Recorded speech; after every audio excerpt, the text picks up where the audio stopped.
First story. I went NC with my family after my sister cheated on me with my boyfriend of 9 years, then physically assaulted me after getting caught.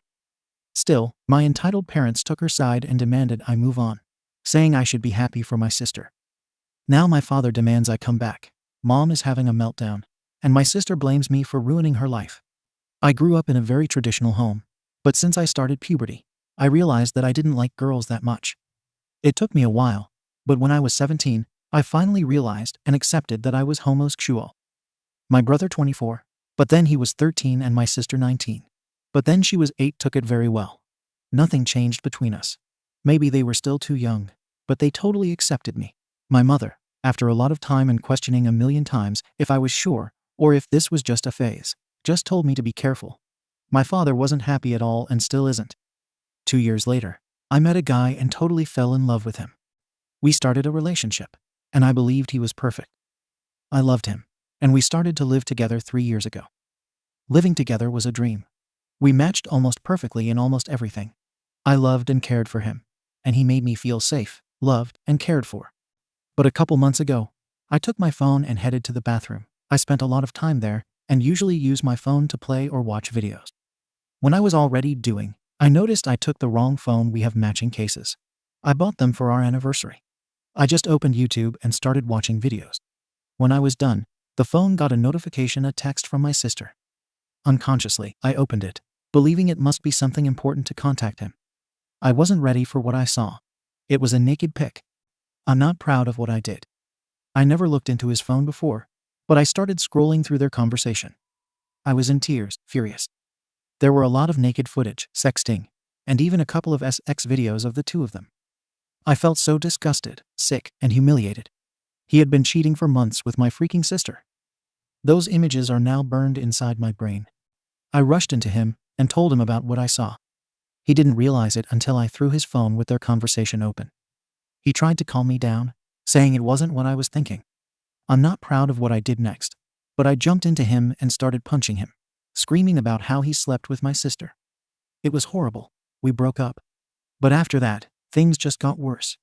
I moved back to my parents' house, and the first thing that happened when I arrived was my sister slapping me in the face with all her strength for what happened. All my family knew about it, and, for some reason, almost everyone was on my side. At first, I got some support, telling me it was okay to feel hurt. But it didn't last long until everyone started to be on my sister's side, and a few days later, they started their relationship. My mom said I couldn't be mad at them because you didn't choose who you felt in love with, and that I should let go, forgive, and be happy for their happiness. Dad is in a, I'm not okay about how it happened, but at least she is happy with a good guy mood. Almost everyone is just waiting for me to accept it and be happy for them. Like if these last 9 years never happened. Like if they never hurt me in the worst way possible. My sister believes she didn't do anything wrong, and that she has no fault with them falling in love. She even posted on Instagram a story with a text. Don't let your boyfriend stop you from meeting your true love. My now ex tried to apologize. He said he never meant to hurt me, but he couldn't avoid it. He found out he was bi. He even told me he still loved me and didn't want to lose me, and he even dared to suggest a polyamorous relationship. I almost punched him in the face again. The only one who has been by my side since everything started is my brother. He has been my best friend and biggest supporter these days. He is as mad as me about everything that happened the first time he saw him after this happened. He punched my ex in the stomach as hard as he could. He says my ex is a horrible person and also a weird and disgusting creep because how could he do this with a girl he had known since she was an 11-year-old kid? Now, things just had been worse. I was forced to spend Christmas with the family, and both of them were there. Everyone just expected me to be happy and celebrate, and received a lot of death glares and bad comments about me ruining the mood, and get over it and stop being dramatic. My mom even told me, if I can't at least be polite, I better leave, after I refused to take a family photo with me next to them. I don't know what to do or how to handle this anymore. I'm still feeling hurt and betrayed, but everyone just keeps telling me to ignore these last 9 years and get over them. I don't know what to do. How can I keep handling this? How can I accept it? How can I move on?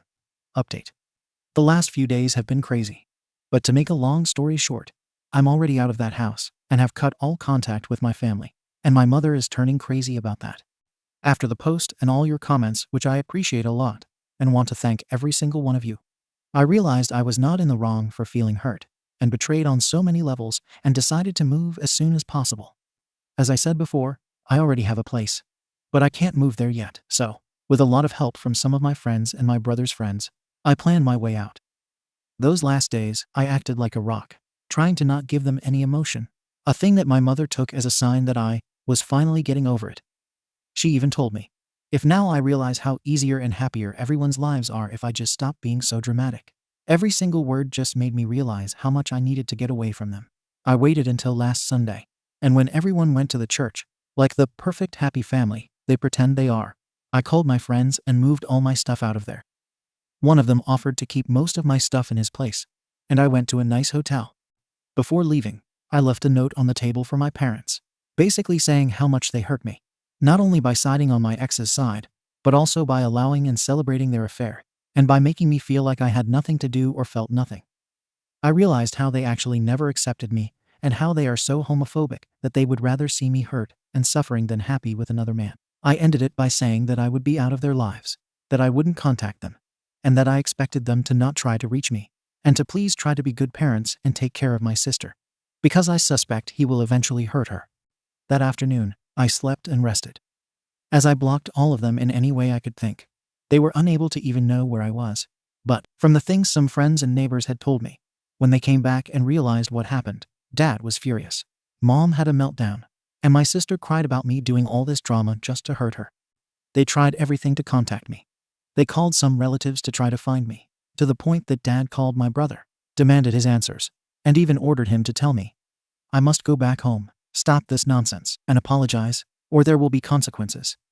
He told my dad that he didn't know anything, and he told me everything shortly after. I'm moving to my new place this Friday. I used these last days to relax, to think, and to be at peace with everything in myself. I still hurt. It had been 9 years of my life years. I really believed I was with the one for me, and I'm sure I'm going to need more time to heal. I started therapy too, and it felt good talking about this and being told in person that it's okay to feel this way, and that I'm not the wrong one here. I had to take some time to think about it, and I started to think about all the times my ex and my sister interacted, all the times they were alone, or when he offered to be around her, trying to realize how it happened without my noticing it, and when it started. I know my ex is horrible. I'm sure now he groomed her, and he only waited until she was legally an adult because, as I recently found, their affair started a few months after her 18th birthday. But despite that, I still worried about him hurting her, manipulating her, or doing something awful to her. Don't get me wrong. I'm still angry with both of them. I don't want to even see or be close to them. But she's still my little sister, and I don't want her to suffer. I know it doesn't make sense, but I can't stop feeling this way.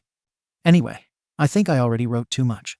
I just wanted to give an update to all the ones who asked for it. Again, thank you all for the support. Second story. OP's sister died in a car accident caused by OP, then made a fake Facebook profile of her dead sister, flirted with random guys, and dumped them to cope with her addiction.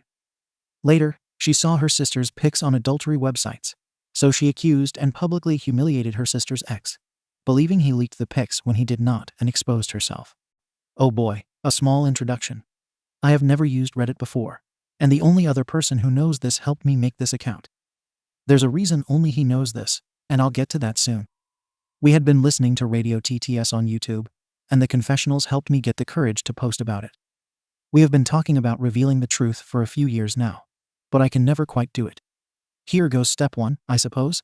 This might be very hard for others to read, and I am having difficulty talking about it. So prepare for a jumbled mess, and this is going to be long.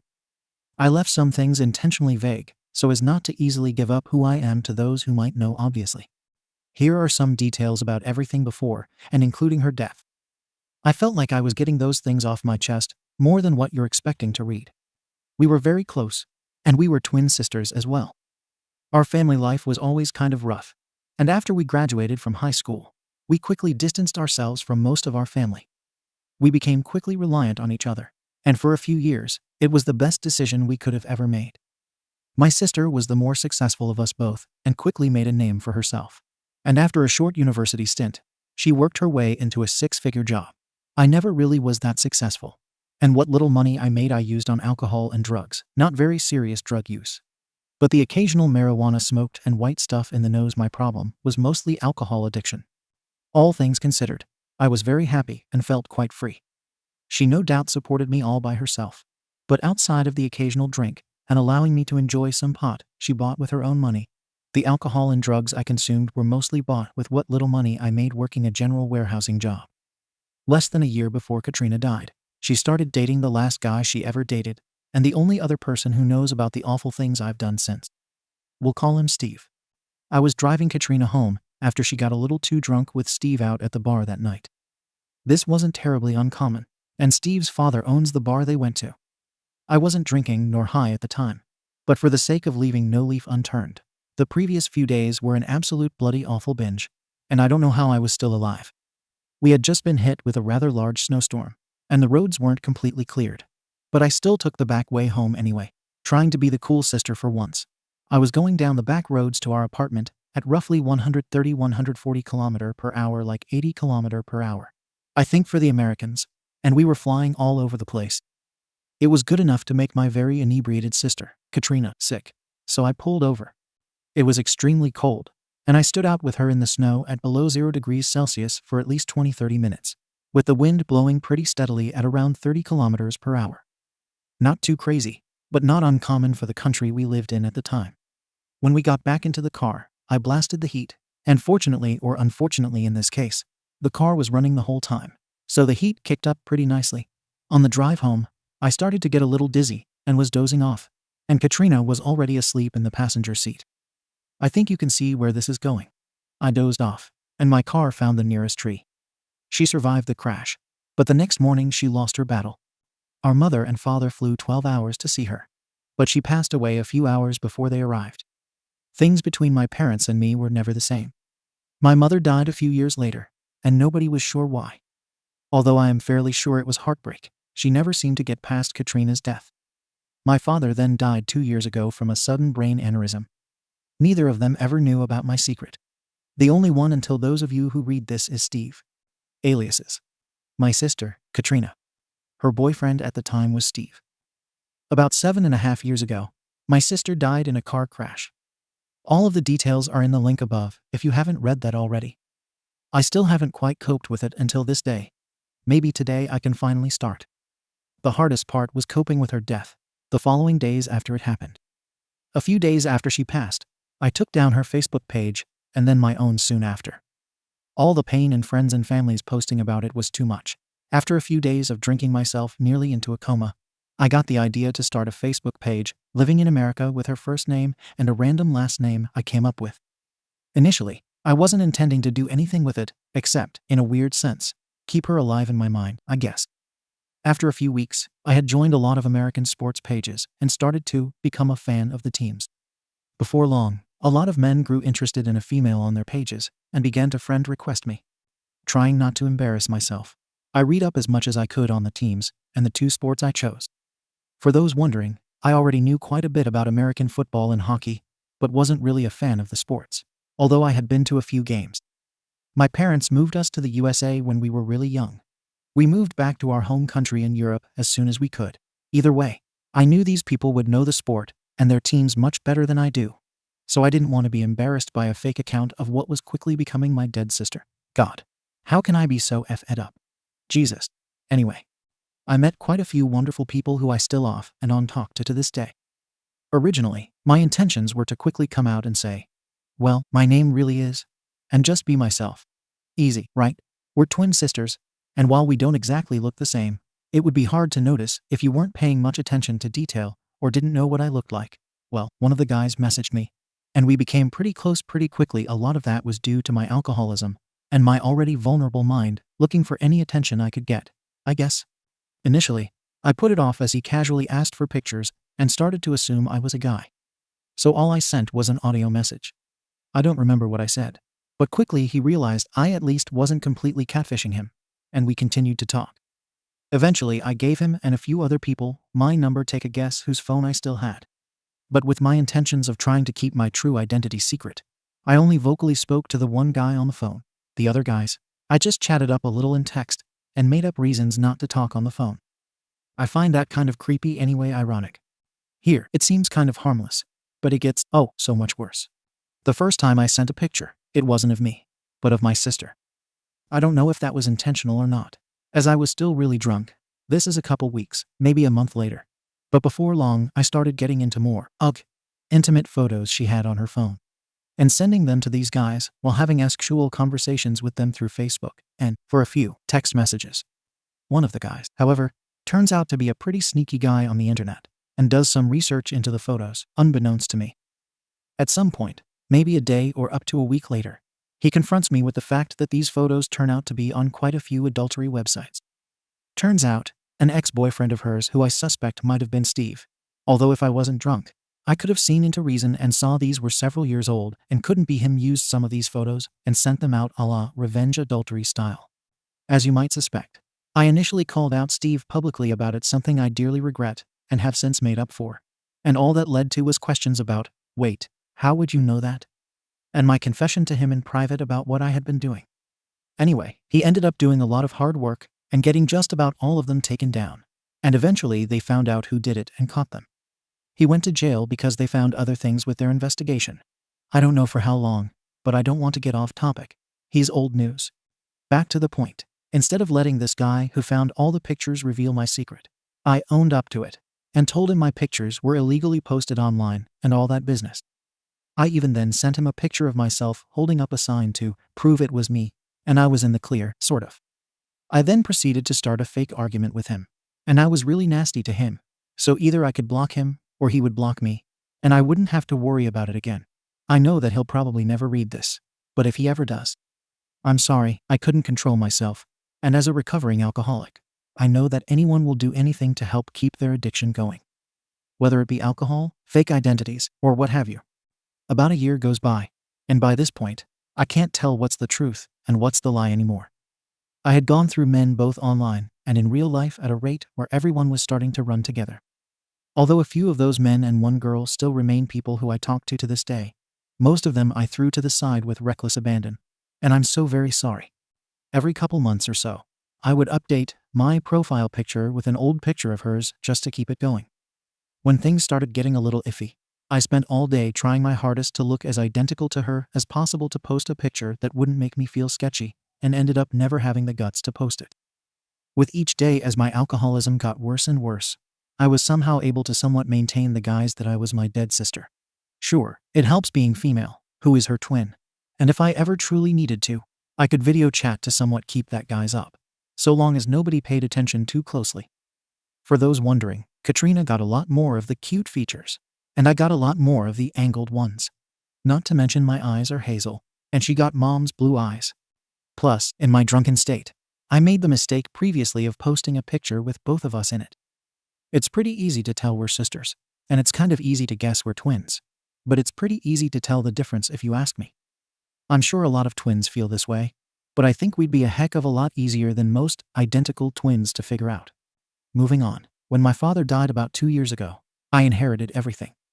Originally, Katrina and I were to inherit it with my mother, as we had almost zero family in America, and our European family is, well, they're not the greatest for the most part. But with no real direct family left, I pretty much have everything. I'm not sure whether it was out of guilt or shame, but I ended up giving a lot of it to Steve. I inherited my father's house and have since lived here in a rural woodland home in America. Steve got American citizenship and moved to a town a few hours away. We grew pretty close after Katrina's death, but never in the way you might be thinking. Posing online as her is the second most awful thing I've ever done, but I wouldn't ever do that. Plus, Steve has met someone shortly after moving here, found a decent job, and is working on trying to start a new life for himself. Strangely, I don't think any of that would have ever happened had I not made a fake profile of Katrina. We probably would have grown distant quite fast if I hadn't confided in him about my struggles with this and alcohol since her death. I reactivated my own personal Facebook about 6 months ago, per his request. He has been on me pretty strongly about getting rid of the fake profile of my sister for quite some time now. Maybe being myself more will help me stop trying to be her. Unfortunately, the reality is that I use it far less than my Katrina personas. I don't know if I'll ever be able to stop, but here's one step. Even if it's anonymous, hopefully finally admitting it out for the whole world to see can help me rid myself of this addiction once and for all. I have been alcohol-free for over a year now. Sadly, this addiction hits so much harder. I don't know if I want to stop, let alone if I can. Third story. I decided to abort the pregnancy after my boyfriend committed self-harm. But both our families were pressuring me to keep the child, calling it a miracle baby and a reminder of my boyfriend, offering to adopt the baby themselves. So I went and see with them and chose to give the baby up for adoption to a couple I didn't know. I apologize if this post is a bit all over the place. I just needed to get this all out. Quick backstory. I 20F found out I was pregnant 4 weeks ago. I was on birth control and we used protection. It just happened. Shortly after, my boyfriend, 20 years old, Seth, chose to leave this world. He had been struggling with his mental health for years. I don't think finding out he was going to be a father led him to do this, but the stress didn't help. He and I only talked a couple times about our options, and he said he'd support whatever I decided. Then he left. I'm feeling so much anger and sadness. I feel betrayed and so confused. I feel guilty, and then I'm angry for feeling guilty. I love him a lot. Seth is my heart. He's a big part of me. We met in elementary school, stayed friends throughout elementary and middle school, and dated throughout high school. My parents and his parents didn't know about the pregnancy until after Seth left. The two of us were waiting for us to decide what we were going to do. Both of our parents are super religious. He apparently had told his sister, Sierra, and after he left, she told their parents, who told mine. Everyone is saying that this baby is a miracle, that this was meant to be, and they're talking about how Seth lives on. I don't want this baby. I wasn't 100% on the idea of being a mother right now. I want to finish getting a degree, get a career, and live my own life before bringing more life into this world. Now, with circumstances being what they are, I definitely don't want this. I have decided to terminate. When I mentioned this being one of my options, I was flooded with support and an understanding of how hard this is. Seth's family and mine have all promised that they'll help me raise this baby. My parents, Seth's parents, and even my older brother have gone as far as offering to adopt the baby and pay me to keep the pregnancy. I can't do that. If I had this baby, I know I'd want to keep it. I couldn't stand aside and watch this person who grew inside me be raised by others. I'd feel obligated to keep them. But I am just not ready to be a mother, especially not now. Even if I did let them adopt the baby, the child would grow up probably knowing or sensing that their parents abandoned them, having their lives always connected to the ending of their fathers. I can't imagine how that would feel. I know I can't make our families understand that this isn't about support or money. I want and need a fresh start. I can't spend the rest of my life being reminded of Seth, of our love, and of our ending. I can't make anyone understand how wrong this all feels to me. I can't bring a child into this world knowing that they'll be seen as an extension of their deceased parent. I can't bring a child into this world knowing that I don't want it. That's not fair or right. I can't imagine how painful it would be for them to know that they were not wanted by the person who should love them most. I feel guilty about making this decision because I know how much this baby means to them. But I would feel even more guilty having this baby, bringing them into this messed up situation, and abandoning them. I have a friend who agreed to drive me to the procedure. I would rather do this and regret this choice than keep a baby I don't want and regret or resent them for the rest of my life. I'm sorry, Seth. But you also don't deserve an apology. You're terrible. I miss you. I love you, and I fear I always will. Edit to add. I posted this to get my feelings off my chest. To write down my thoughts, write everything I feel and think this seemed to be the right forum. I apologize if it was not. Update. I had nowhere else I could post this. I think I'm banned on other forums, so I came here. This is just a ramble getting emotions out. For those curious, here's the quick gist. Not in contact with Seth's family, hardly in contact with mine. I wasn't able to get the procedure. I'm still not keeping the baby. I'm both better and worse than I was when I wrote my last post. I am currently writing this at a McDonald's as I wait for my food. The last post was locked by the moderators due to inappropriate comments, and I was flooded with DMs. Thank you to everyone who shared their stories, and a less warm thank you to those who either sent creepy messages or messages chewing me out. I'm going to leave out a lot of details just for anonymity's sake for everyone involved. I'm still pregnant, on the edge between the second and third trimesters. The clinic said they couldn't do anything for me, and I didn't have the resources to attempt other methods, travel across the border, order pills online, etc. I stayed with my friend for a few days, as planned. Those days were horrible. I am not going to go into detail, but when I left, I made the choice to leave for good. For a while, at least.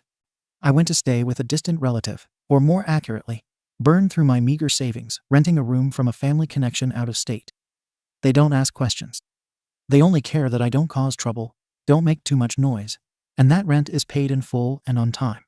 I met a nice couple who are going to adopt the baby. They can't have kids, but they want to and can afford to be good parents to a kid. I'm having a kid that I can't afford to have or want to be a parent to. It works out. They're paying for me to receive prenatal care, the legal costs for the adoption, and will help with rent for a few months. Everything will be kept quiet. I'll leave a letter or something for the kid so that when they're older, if they want to contact me, they can. My main focus these days is staying healthy and being as detached from this situation as possible. Just binge watching shows, playing video games, and doing random arts and crafts. If I don't stay distracted or detached, going through this situation would be unbearable. But I know I want this. And this is infinitely better than letting Seth or my family adopt the kid. Both of us can have a true fresh start. Their lives won't be connected with Seth or seen as extensions of him. And I can go on to get my degree, have a career, and build the life I want for myself. I'm 21 now. I'm not in much contact with my family anymore. They know I'm alive and safe. I tell them I love them, because I do. I'm completely out of contact with Seth's family. They tried to reach out in the beginning, but now it's just a phone call occasionally.